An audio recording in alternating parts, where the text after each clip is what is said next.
Hello guys, my name is Preeti and welcome to my channel जज्बा।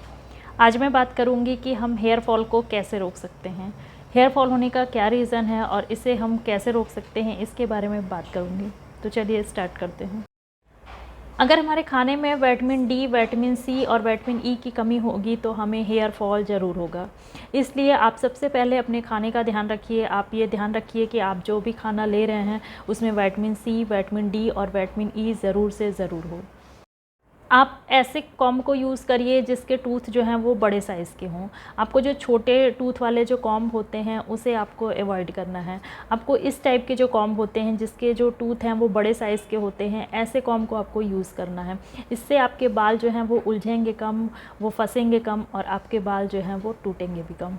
ये है कि आपको इस बात का ध्यान रखना है कि जब आपके हेयर्स जो हैं वेट हैं तो आपको कॉम्ब का यूज़ नहीं करना है। अगर आप गीले बालों में कॉम्ब करती हैं तो आपके हेयर्स ज़्यादा फॉल होते हैं, तो आपको थोड़े से हेयर्स को ड्राई होने दीजिए, इसके बाद आप कॉम्ब कीजिए। इसके अलावा अगर आप हेयर स्टाइलिंग टूल्स का यूज़ करती हैं तो उसका यूज़ भी आप कम करिए, क्योंकि ये जो हेयर स्टाइलिंग टूल्स होते हैं ये हमारे बालों को ड्राई भी बना देते हैं और ये हमारे बालों को ज़्यादा कमज़ोर भी बना देते हैं। इससे हमारे बाल जो हैं वो टूटने लगते हैं। तो इसलिए आप हेयर स्टाइलिंग टूल्स का यूज़ कम से कम करें।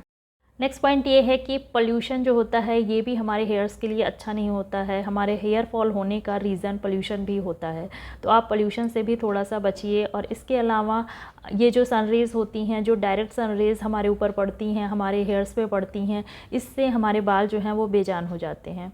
तो हमें विटामिन डी की ज़रूरत होती है, बट डायरेक्ट सनरेज़ हमारे हेयर्स पे पड़ना भी अच्छा नहीं होता है। तो जब भी आप बाहर निकलें तो अपने हेयर्स को, अपने हेड को कवर करके निकलें।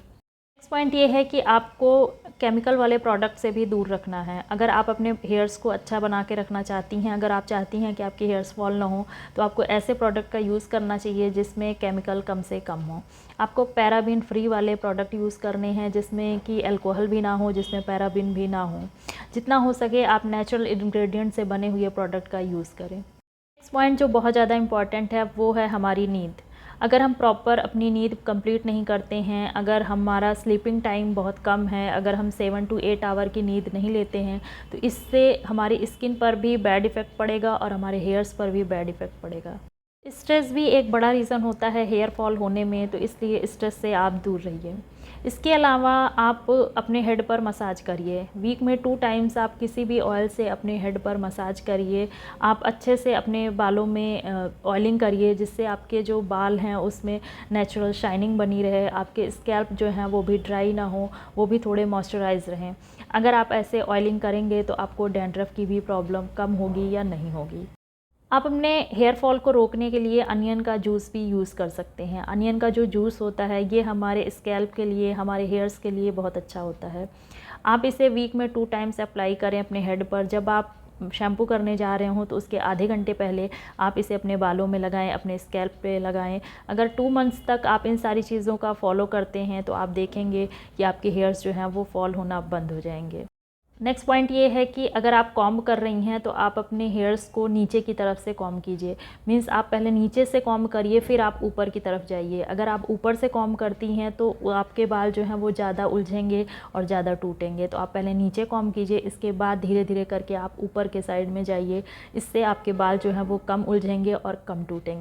सब चीज़ें ट्राई करने के बाद भी अगर आपको हेयर फॉल हो रहा है तो हो सकता है आपको कैल्शियम की कमी हो या फिर आपको किसी भी विटामिन्स की कमी हो, तो आपको टैबलेट लेने की ज़रूरत पड़ेगी। तो ऐसी कंडीशन में आप डॉक्टर को कंसल्ट करें। मिलती हूँ अगले वीडियो में। लाइक कीजिए, शेयर करिए एंड सब्सक्राइब कीजिए। Bye bye.